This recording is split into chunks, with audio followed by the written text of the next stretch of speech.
apakah Indonesia pernah berjaya skala dunia yang mau dikembalikan kejayaannya? Dalam usia Indonesia yang baru 77 tahunan ini, maka mungkin kita mengukur ke zaman tahun 60-an, di mana Indonesia adalah negara terkuat militernya di belahan bumi selatan Katulistiwa pada saat itu dan sampai sekarang. Hal itu belum pernah kembali lagi. Atau kalau zaman Kerajaan Sriwijaya yang wilayah yang terbukti dengan banyaknya artefak hingga di Champa, di Thailand, di Kamboja, wilayah Kerajaan Sriwijaya yang luas dan makmur itu semua karena menguasai kekuatan maritim. Juga ketika seorang pemimpin wanita, seorang alpha female, pahlawan wanita penguasa maritim Indonesia dari Kesultanan Aceh, seorang Malahayati, seorang perempuan pejuang, putri dari Laksamana Mahmud Shah. Kakeknya dari garis ayah adalah Laksamana Muhammad Said Shah.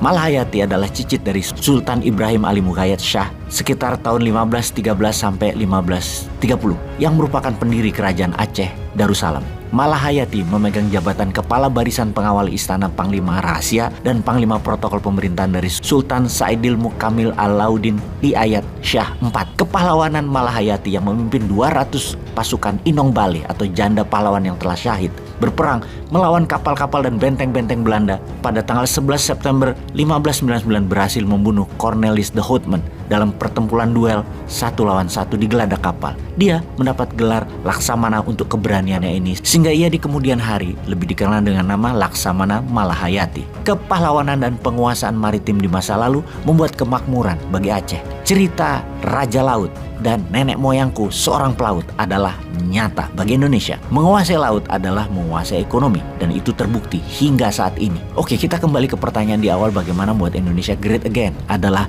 kita kembali besar makmur seperti zaman Sriwijaya, seperti zaman Aceh Darussalam, seperti zaman Majapahit dan seperti zaman tahun 60-an dari segi militer. Bagaimana caranya? Seperti sifat bayi belajar dari meniru. Jadi ada hal yang kita boleh tiru dari Tiongkok. Jauh sebelum Tiongkok sebesar sekarang, zaman Deng Xiaoping, pendahulu Xi Jinping, apa yang dilakukan? Kita semua tahu, sebagai negara besar memiliki kapal induk adalah sebuah keharusan, sebuah kebanggaan, sebagai alat untuk unjuk kekuatan dan faktor penggentar. Kita juga semua tahu, Tiongkok adalah negara etalase, negara showroom. Maka bagaimana caranya Tiongkok bisa memiliki kapal induk dengan cepat sementara Tiongkok belum punya keterampilan membuat kapal induk? Lalu apa yang dilakukan Tiongkok itu sangat pintar dan patut kita tiru. Tiru strateginya ya, bukan tiru maunya Tiongkok loh ya. Kita lihat apa yang Tiongkok lakukan. Ada peluang di awal tahun 90-an di mana Ukraina waktu itu memiliki kapal induk yang terbengkalai rongsok walau masih bisa ngapung.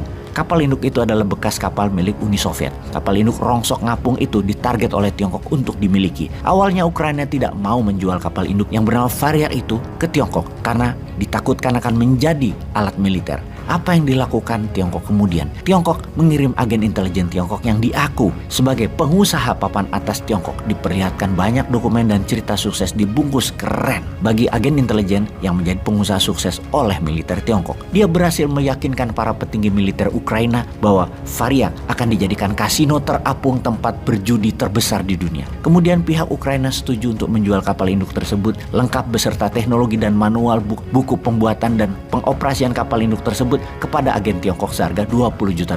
Kemudian Variak mulai diperbaiki dan dijadikan kembali jati diri aslinya sebagai freight carrier, kapal induk pengangkut pesawat dan pasukan yang di kemudian hari dinamakan Liaoning. Jadi bagaimana Indonesia juga bisa melakukan seperti Tiongkok lakukan supaya Indonesia great again?